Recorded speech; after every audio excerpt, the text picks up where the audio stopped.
Shalom saudara, puji Tuhan kita bisa beribadah di hari Minggu yang luar biasa hari ini. Kita semuanya bersemangat, kita semuanya merasakan hadirat Tuhan yang luar biasa hari ini.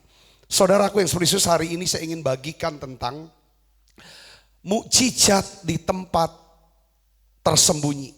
Judul khotbah saya, mukjizat di tempat tersembunyi. Saudaraku yang serius, untuk hidup saat ini kita butuh yang namanya mukjizat. Ya, kita butuh yang namanya mukjizat dari Tuhan. Saya ingin ajak saudara untuk lihat ini saudara, ada dua perbedaan ya saudara yang nampaknya nggak kelihatan bedanya, tapi sebenarnya ini beda. Ya, coba kita akan lihat dalam Kisah 10 ayat 38. Kisah 10 ayat 38, ya, ini adalah perkataan daripada Rasul Petrus, saudaraku. Ketika dia berbicara, saudaraku, ya kita akan baca sama-sama. 1, 2, 3. Yaitu tentang Yesus dari Nazaret. Bagaimana Allah mengurapi dia dengan apa? Roh Kudus dan kuat kuasa. Ini yang saya mau jelaskan. Tema kita hari ini di sini nih. Ya, Allah mengurapi dia dengan Roh Kudus dan kuat kuasa. Dia yang berjalan berkeliling sambil berbuat baik dan menyembuhkan semua orang yang dikuasai iblis, sebab Allah menyertai dia. Tahun ini gembala pembina kita Pak Niko mendapatkan tema tahun integritas. Saudara, kata integritas yang lebih populer sekarang, tapi bahasa Alkitab kita cari integritas gak ada. Yang ada itu adalah murni hatinya, suci hatinya, itu sama dengan integritas. Tulus, saudara Kristus. Nah, kita lihat di sini saudara, itu pasti ya kan, pekerjaan siapa? Itu pekerjaan daripada Roh Kudus. Ya kan? Saat kita menerima keselamatan, kita menerima dan memiliki Roh Kudus sebagai meterai keselamatan kita. Tetapi ketika kita mulai menyerahkan diri sepenuhnya kepada Tuhan, maka Roh Kudus itu akan menguasai dan memiliki hidup kita. Saudaraku yang serius, setiap orang Kristen pasti punya hubungan dengan Roh Kudus. Karena keselamatan. Ya kan, karena keselamatan. Keselamatan itu kita tahu ada 3 dimensi. Kalau kita lihat di dalam Roma pasal 8, saya nggak bahas ini secara singkat, nanti saya cari waktu yang lain. Pertama, keselamatan di masa lalu. Bahwa ketika kita percaya Yesus, pada saat itulah kita sudah diselamatkan. Artinya kita diampuni dosa kita dibenarkan, kita dibebaskan dari penghukuman. Itulah yang namanya justification. Itu keselamatan masa lalu. Tapi ada juga keselamatan dimensi yang berikutnya adalah keselamatan masa kini. Yang bicara tentang saudara sanctification. Kita sedang diselamatkan. Artinya sedang diselamatkan, sedang dikuduskan. Kita menerima pengudusan terus menerus. Hari ini kita dikuduskan. Tetapi juga ada keselamatan yang kita sebut sanctification. Ada keselamatan di masa depan. Nah, Paulus bilang, ya kan, kalau kita berharap sesuatu yang sudah dilihat, maka tidak lagi itu namanya pengharapan. Saudaraku, mungkin kita semua sedang sakit bersalin. Penderitaan zaman ini tidak dapat dibandingkan dan kemuliaan yang akan datang. Apa maksudnya kemuliaan itu? Yaitu apa saudara? Pengangkatan atau penebusan daripada tubuh, yaitu namanya keselamatan masa depan. Yaitu apa? Ketika Yesus datang kedua kali, saudara dan saya tubuhnya diubahkan. Katakan amin saudara. Yang disebut sebagai tubuh kemuliaan. Tubuh yang tidak lagi kenal dosa. Disitulah kita glorification. Ada 3 hal. Perhatikan di sana saudara Kristus. Ya. Kita ini jangan cuma sampai keselamatannya di masa lalu. Saudara harus tahu, kita harus punya pengharapan akan menerima berkat keselamatan yang penuh. Yaitu apa saudara? Kebangkitan tubuh. Kebangkitan dari kematian. Kebangkitan yang pertama. Yang ngerti katanya, waktu Yesus datang kedua kali, semua yang mati dalam Tuhan, mereka akan dibangkitkan kembali. Yang percaya katakan amin. Tapi saudara, untuk sampai di sana kita juga harus menjalani keselamatan hari ini. Keselamatan hari ini dengan cara apa saudara? Saudara dan saya bukan cuma memiliki Roh Kudus, bukan cuma diurapi oleh Roh Kudus, tapi saudara dan saya harus dimiliki, harus dikuasai oleh Roh Kudus. Itulah yang namanya kuat kuasa. Jadi Allah bukan cuma mengurapi Yesus. Roh Kudus, Yesus bukan cuma punya Roh Kudus waktu dia jadi manusia, tapi Roh Kudus memiliki, menguasai Yesus. Yesus hidupnya dituntun oleh Roh Kudus. Saudara dan saya harus sampai kepada apa? Keselamatan hari ini. Setiap hari, selalu besok aku harus diselamatkan hari ini. Dengan cara apa? Hidup saudara dan saya dikuasai, dipimpin oleh Roh Kudus. Yang mengerti katakan amin. Ini yang disebut sebenarnya kita bukan cuma punya hubungan dengan Roh Kudus, tapi kita punya apa? Keintiman dengan Roh Kudus. Siapa yang mau mengalami dan memiliki keintiman dengan Roh Kudus? Coba lambaikan tangan. Waktu kita intim dengan Roh Kudus, disitulah kita mulai disucikan, kita mulai dimurnikan hati kita. Yesus berkata, berbahagialah orang yang suci hatinya, yang murni hatinya, sebab ia akan melihat Tuhan. Kata melihat Tuhan adalah saudara akan bisa melihat, mengalami kebaikan Tuhan, keselamatan dari Tuhan, mujizat dari Tuhan, kuasa Tuhan, kemurahan Tuhan. Yang percaya katakan amin. Kenapa kata suci hati sekarang dipakai kata integritas? Suci hati itu bicara tentang apa yang kita pikirkan. Saudara, apa yang kita katakan, itulah apa yang ada di hati kita. Yang ngerti katanya sama seutuhnya. Nah hari ini saudaraku, saya ingin ajak saudara untuk satu dorongan. Pesannya sederhana sekali. Saudara harus punya hubungan dengan Roh Kudus dan juga harus punya keintiman dengan Roh Kudus. Kapan kita punya keintiman dengan Roh Kudus? Pada waktu kita menyerahkan hidup kita sepenuhnya dengan Dia kepada Tuhan. Apa sih artinya hidup yang berserah penuh sama Tuhan? Saya catat, waktu saudara percaya sepenuhnya sama Tuhan. Siapa yang percaya sepenuhnya sama Tuhan? Coba lambaikan tangan. Saudara percaya sama Tuhan? Katakan amin.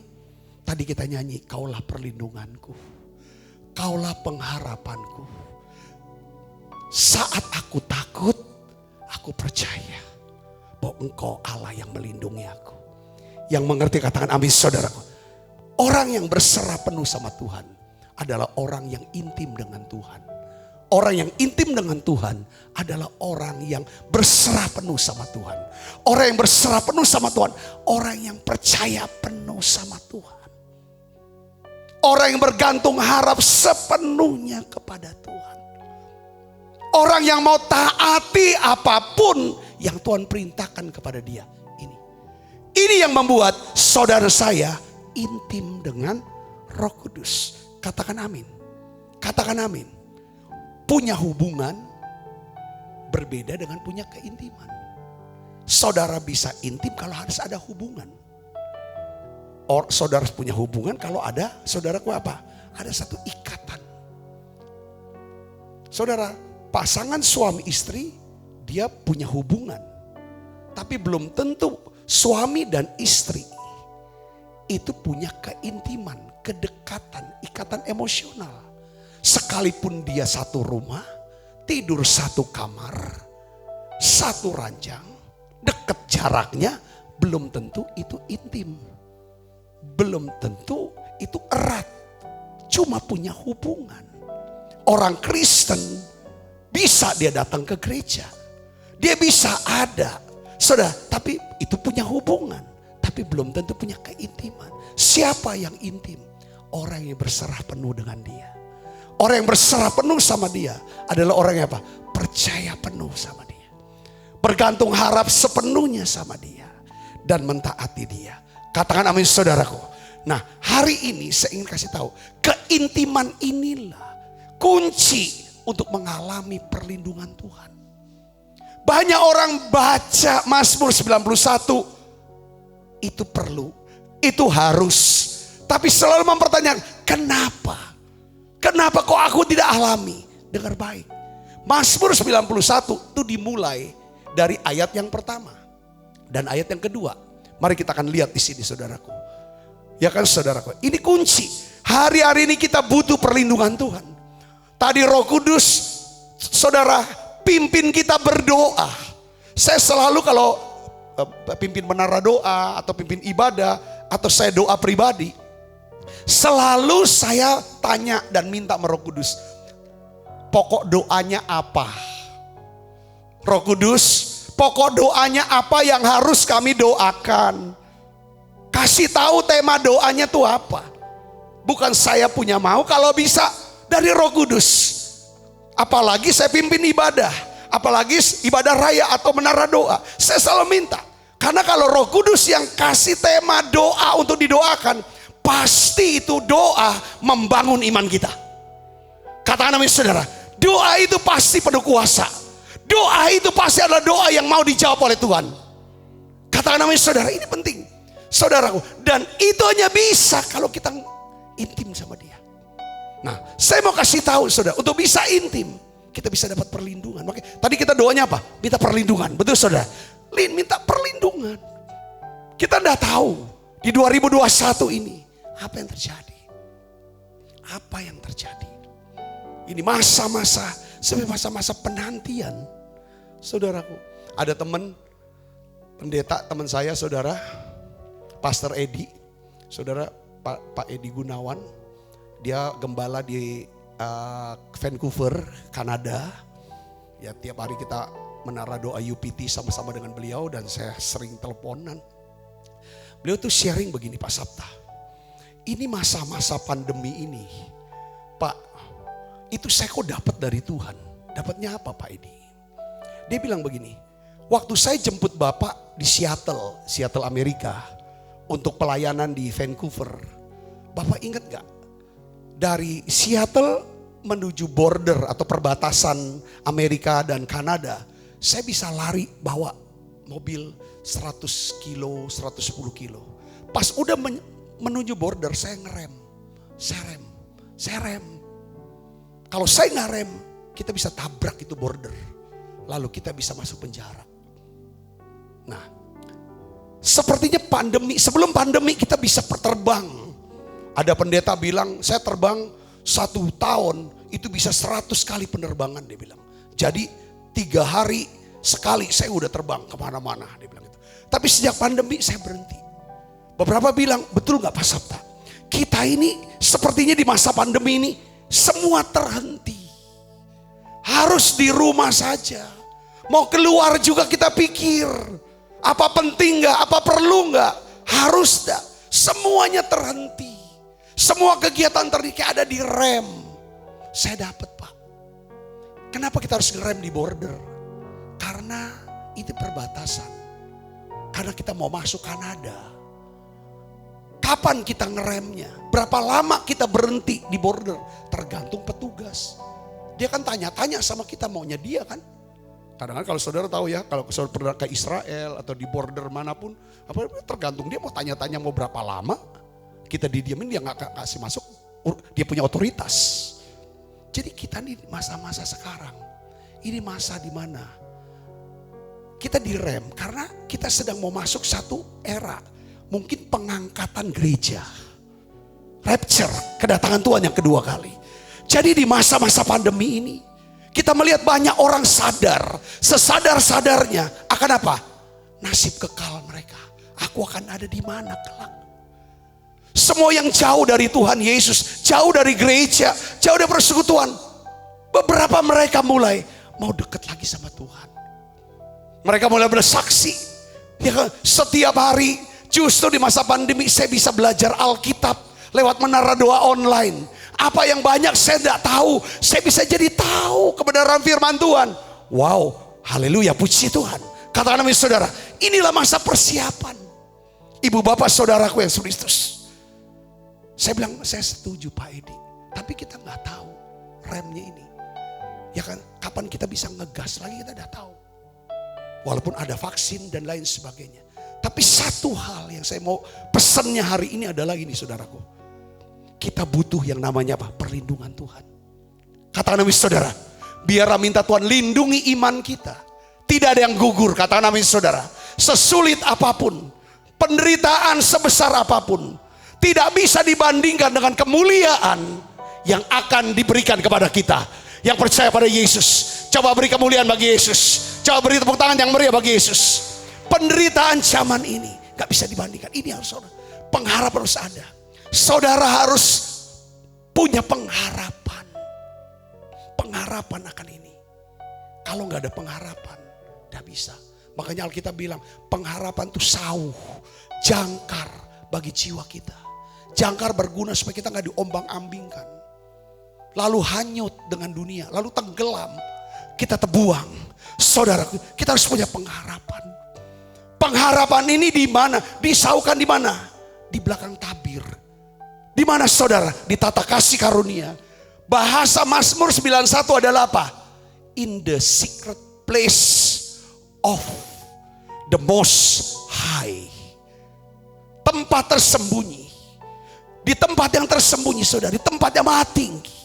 Tempat kediaman daripada Allah. Apa itu? Hadirat Allah. Katakan amin saudara. Saya ingin dorong saudara. Jangan jauh dari hadirat Allah. Jangan jauh dari tempat tersembunyi ini. Jangan jauh dari the secret place. Katakan amin. Kita baca saudara. Mazmur 91 ayat 1 dan 2. Kita baca. Orang yang duduk dalam lindungan yang maha tinggi. Dan bermalam dalam naungan yang maha kuasa. Akan berkata kepada Tuhan. Tempat perlindunganku. Dan kubu pertahananku. Allahku yang ku percayai. Saudara perhatikan di sini. Saudaraku ya. Saya ada tulis juga dalam bahasa Inggrisnya saudaraku. Ya kan. He who dwells in the secret place of the most high. Ini kata jadi rema buat setiap kita. Ini mazmur favorit bagi orang percaya tentang perlindungan Tuhan. Tetapi saudara harus perhatikan di sini. Saudaraku, kita bisa ada dalam lindungan Tuhan. Kalau kita berada di mana? Di tempat yang tersembunyi. In the secret place. Katakan sama dengan saya, in the secret place. Tempat tersembunyi ini bukanlah sebuah tempat secara harafiah. Tempat tersembunyi ini adalah tempat keintiman antara kita dengan Tuhan. Yang ngerti katakan amin. Yang ngerti katakan amin. Saudaraku, tempat di mana kita bisa berlutut, kita bisa berseru, kita bisa memuji, kita bisa menyembah, kita bisa berseru kepada Dia. Kita bisa nangis, kita bisa bersyukur. Itulah the secret place.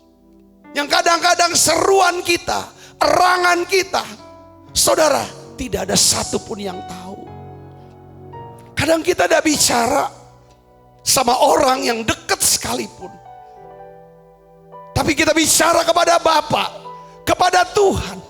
Saudara kita mengerang, kita ambil gitar. Atau kita ambil headset. Kita dengar pujian, naikkan pujiannya sendiri dengan Tuhan. Hanya diam dengerin pujian, lalu air mata mulai menetes. Kita rasakan hadirat Tuhan di situ. Itulah tempat tersembunyi. Itulah tempat tersembunyi. Tuhan Yesus menjelaskan tentang doa. Doa yang seharusnya dijalankan oleh anak-anak Tuhan adalah doa di dalam apa? Matius 6 ayat 6. Matius 6 ayat 6 saudaraku. Di sini dikatakan, saudara, jika engkau berdoa, masuklah ke dalam kamarmu, tutuplah pintumu, berdoalah kepada Bapakmu yang ada di tempat tersembunyi. Dalam bahasa istilahnya the secret place. Maka Bapakmu yang melihat, bukan mendengar. Kalau saudara ada di secret place, di hadirat Tuhan, saya bisa diam. Walaupun mungkin bersama-sama dengan banyak orang. Seperti tadi kita nyembah, keluar tetes air mata. Itulah the secret place. Di mana saudara hanya dengan Tuhan. Saya sama Tuhan. Kita bisa kenal. Lalu kita omong, Tuhan aku takut. Tapi aku mau percaya. Aku khawatir Tuhan, tapi aku mau percaya. Aku marah Tuhan, tapi aku mau damai sejahtera-Mu. Saudara yang kasih beris, itu yang tempat tersembunyi. Katakan amin. Kalau saudara saya ada di tempat tersembunyi, Tuhan Yesus katakan apa? Di sini katakan ayat berikut, kata-kata selanjutnya ada, maka Bapakmu yang melihat yang tersembunyi akan apa? Membalasnya kepadamu.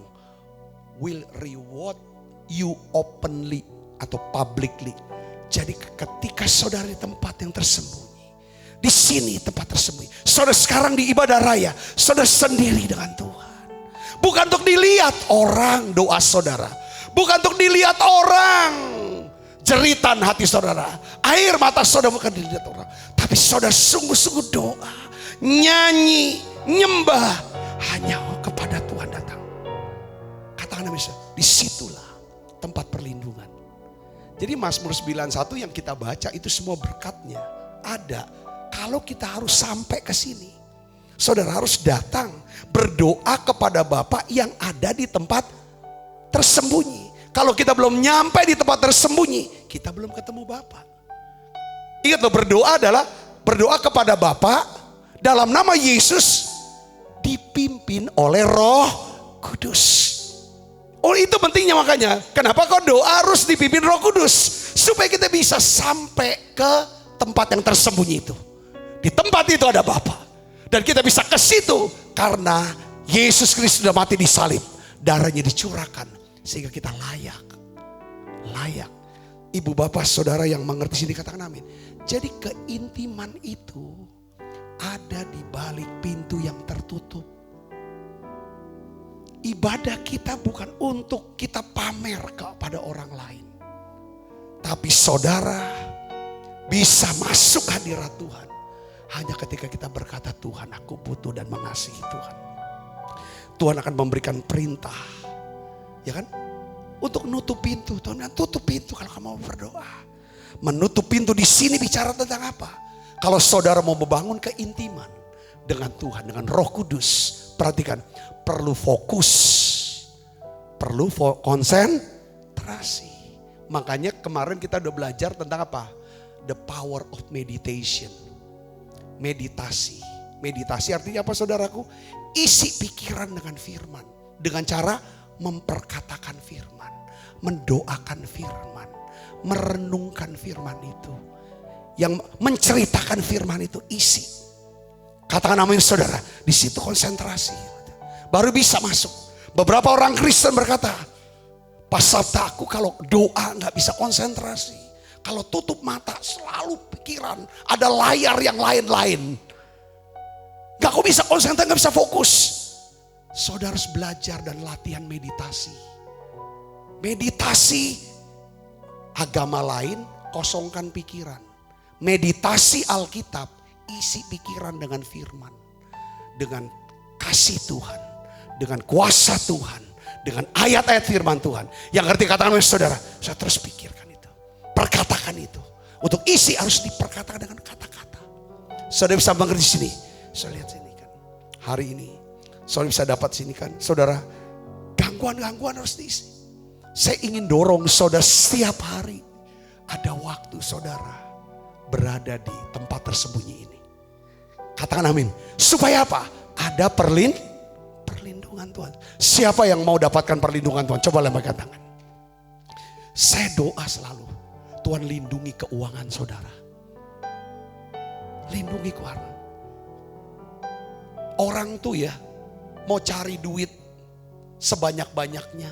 Mau hemat sehemat-hematnya, kalau gak ada perlindungan Tuhan habis juga tuh. Tapi kalau saudara dapat perlindungan Tuhan, dia akan berikan hikmat buat kita. Mungkin yang kita dapatkan gak sebanyak orang lain, tapi kita bisa kelola dengan benar. Dan ada perlindungan. Katakan amin saudaraku. Ini penting. Dan perlindungan itu ada di mana? Secret place. Saudara mau jaga minum vitamin sebanyaknya, harus. Olahraga sekencang-kencangnya, harus. Tapi kita sudah banyak dapat cerita. jaga kesehatan sejaga-jaganya, kok kena COVID juga, kena kanker juga. Di sini kita butuh perlindungan Tuhan. Katakan amin saudaraku, kita butuh perlindungan Tuhan. Saudaraku, dan kita percaya apapun yang terjadi dalam hidup kita pasti akan mendatangkan apa? Kebaikan. Kebaikan dari sisi apa? Kekekalan nantinya. Secara rohani dulu. Kebaikan secara rohani nanti berdampak kepada kesehatan kita, hubungan kita dan keuangan kita. Saudara bisa mengerti sini, katakan amin. Jadi keintiman saudaraku itu kan mendatangkan perlindungan. Sungguh hatinya melekat padaku. Orang yang melekat hati itu orang yang intim. Bukan cuma punya hubungan jadi Kristen, tapi memang kenal dia.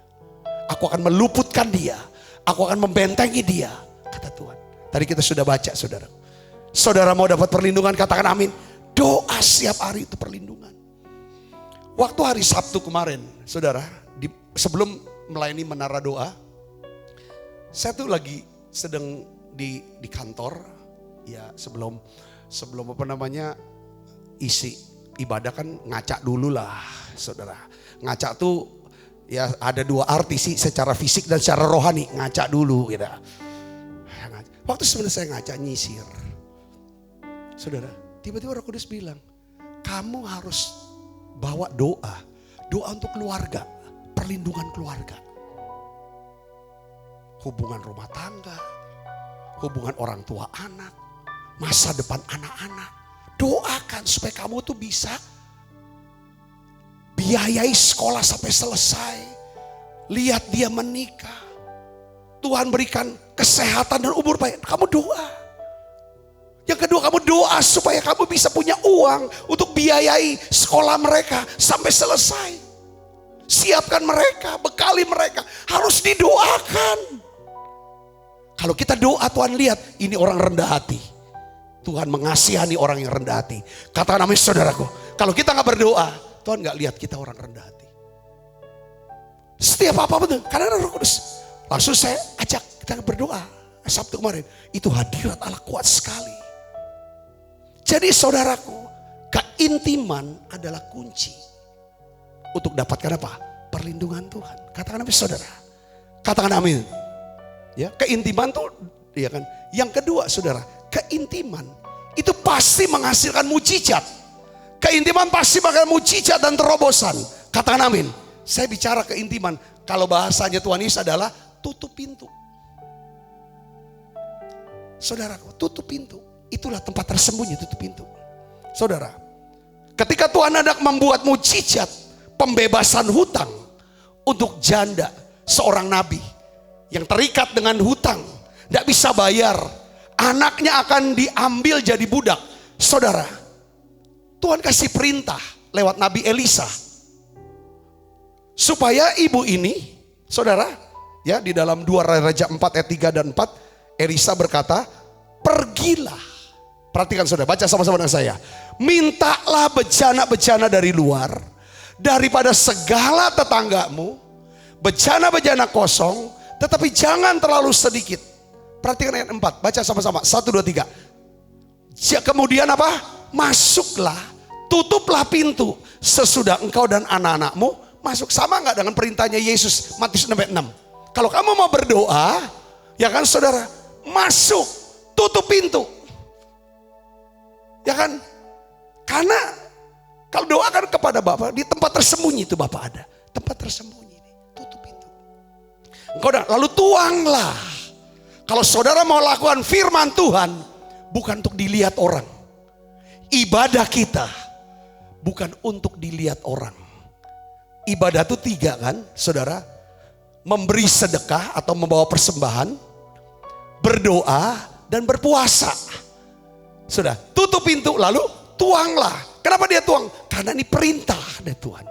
Saudara, ke dalam segala bejana mana yang penuh, angkatlah. Ketika si janda ini melakukan apa yang diperintahkan Nabi Elisa, kumpulkan bejana, tutup pintu, saudara, tuang, mujizat terjadi. Akhirnya mereka mengalami apa? Mujizat pembebasan hutang. Bahkan ada sisanya dipakai untuk hidup. tempat tersembunyi. Ketika saudara suka masuk tempat tersembunyi, dengar baik. Saya berdoa, saya percaya sekarang, saya bernubuat, Tuhan akan buat mujizat pembebasan hutang buat saudara. Dalam nama Yesus terjadi sekarang. Beri kemuliaan buat Yesus. Ini dia, terjadi. Caranya di luar pikiran, tapi saudara doakan itu. Harapkan itu. Yang kedua kita lihat di sini saudara. Di tempat tersembunyi, di balik pintu, bukan cuman ada mujizat pembebasan hutang, mujizat keuangan, tetapi juga sudah ada mujizat apa saudara? Kebangkitan dari kematian. Saudara lihat di sini dalam 2 Raja-Raja 4 ayat 32 sampai 33. Di sini dikatakan Nabi Elisa, saudaraku, dia masuk ke rumah perempuan Sunem. Lalu ternyata anak itu sudah mati dan terbaring di atas tempat tidurnya. Saudaraku, sesudah ia masuk, ditutupnya apa saudara? Pintu. Masuk tutup pintu. Sehingga ia sendiri dengan anak itu di dalam kamar. Sendirian. Di tempat tersembunyi. Kemudian berdoa ia kepada Tuhan. Ayat selanjutnya menjelaskan. Anak yang sudah mati itu hidup kembali. Apa yang sudah mati di masa pandemi ini? Apa yang sudah mati secara rohani kan kau sudah mati. Mungkin secara fisik bilang tidak lama lagi. Hubung apapun saya percaya kuasa kebangkitan ini akan bekerja. Kalau saudara dan saya kita berada di secret place ini. Yang percaya katakan amin. Yang percaya katakan amin. Secret place adalah tempat apa? Tempat keintiman. Semakin intim kita dengan Roh Kudus, semakin besar damai sejahtera. Makin besar kelegaan. Semakin besar kelegaan kita, semakin besar kemampuan kita mengatasi ketakutan, kekhawatiran, kemarahan. Katakan amin. Di samping itu juga kita bisa hidup dalam apa? Kasih. Makin intim dengan Roh Kudus. Kenapa? Saudara, kasih Allah itu dicurahkan ke dalam hati kita oleh Roh Kudus. Saudara bayangin, kalau kita hidup dalam kasih, maka mujizat akan terjadi dalam hidup kita. Sepanjang saudara hidup dalam kasih, saudara mengerti hidup dan saudara dikasih oleh Tuhan, ada kasih Tuhan, lega dan damai sejahtera. Saya yakin mujizat itu terjadi buat hidup kita. Katakan amin. Katakan amin saudaraku. Kalau sudah ada kasih Allah ini akan melahirkan apa? Karakter Kristus. Kalau kita semua dipenuhi dengan kasih Tuhan, pasti kita punya karakter Kristus yang apa? Rendah hati, humility, tulus atau suci hati, integrity. Kita punya integritas dan kita pasti akan murah hati. Katakan amin. Saya akan tutup dengan kata begini. Apa ukuran seseorang? Saudara bisa tanya sama diri saudara, apa ukuran atau tanda keintiman? Apakah saya ini dekat gak sama Tuhan? Apakah hati saya melekat gak sama Tuhan? Karena Mazmur 91 katakan, hanya orang yang melekat sama Tuhan, orang yang ada di secret place itulah, dia akan luputkan, dia akan bentengi. Kalau kita berseru, kalau dia berseru kepada Tuhan, Tuhan bilang, aku akan jawab. Apa? Ukurannya apa? Ukurannya adalah pertama, begini saudara, apakah saudara bisa mendengar saat Tuhan bicara sama saudara? Apakah saudara bisa mendengar ketika Tuhan bicara? Nih sekarang saudara dengar khotbah nih sekarang. Apakah saudara merasa, iya Tuhan bicara sama saya nih. Apa yang di kata-kata firman yang dibacain oleh Pak Sabta, Pak Pendeta sedang bicara ini, itu seperti sedang berbicara sama saya. Itu saudara intim dengan dia. Tuhan dekat sama saudara. Katakan amin. Yang kedua, saudara bisa merasakan gak hati Tuhan? Kalau kita ngomong salah, mikir salah, berbuat salah, pasti hati Tuhan kan sedih. Kita bisa rasa gak itu? Hilang sukacita. Waktu kita lakukan sesuatu, kita buat sesuatu, Tuhan hati Tuhan senang. Tapi di sini ada konfirmasi. Aku bangga loh sama kamu. Aku senang sama kamu tuh. Itu keintiman tuh diukur di situ. Yang ketiga, saudara bisa gak rasakan kehangatan hadirat? Apakah saudara seorang yang mudah masuk ke hadirat Tuhan? Itu keintiman. Orang yang mudah masuk hadirat Tuhan pasti orang yang punya hati mudah bersyukur, mudah kagum sama Tuhan. Karena ada rasa kagum, rasa syukur, baru kita bisa nyembah. Dengan kita nyembah kita bisa masuk hadirat Tuhan. Yang ngerti katakan amin. Saudara mau gak intim sama Tuhan? Keintiman butuh 3T. Butuh 3T. Pertama butuh apa? Waktu. Saudara harus punya waktu khusus. Bukan waktu sisa-sisa. Kalau ada waktu-waktu ya. Saudara harus punya waktu khusus. Siapkan waktu itu. Untuk dia. Hari Minggu siapkan waktu untuk ibadah. Walaupun saudara gak bisa datang ke gereja. Benar-benar ibadah online pakai baju yang rapi. Mandi. Bersih-bersih. Saudara gak mau diganggu dalam tempo 70 menit itu. 75 menit itu. Saudara sungguh-sungguh. Mau anjing jerit-jerit begitu, kita tetap diam. Di depan gadget itu. Harus ada waktu. Saudara harus bisa bicara sama Tuhan. Biarkan Tuhan bicara sama saudara. Saudara harus bisa mempercayai itu. Itu 3 hal. Keintiman tentu adalah 3T. Time, talk, dan trust. Ya. Terus yang pertanyaannya adalah, kita mau gak deket sama Tuhan? Kalau mau, putuskan. Siapin waktu. Bicara sama dia. Percaya sama dia. Disiplinkan. Saudara harus ada waktunya, harus sama. Tempatnya harus sama. Saya pastikan itu. Waktunya harus sama. Tempatnya sama. Waktunya kalau pagi jam sekian sampai sekian. Nanti sore jam sekian sampai sekian. Tempatnya di situ. Saya harus di situ. Gak bisa. Kalau saudara mau, saya berdoa. Saudaraku, ketika saudara makin dekat dengan dia, saya akan lihat perlindungan Tuhan. Mujizat terjadi dalam hidup saudara.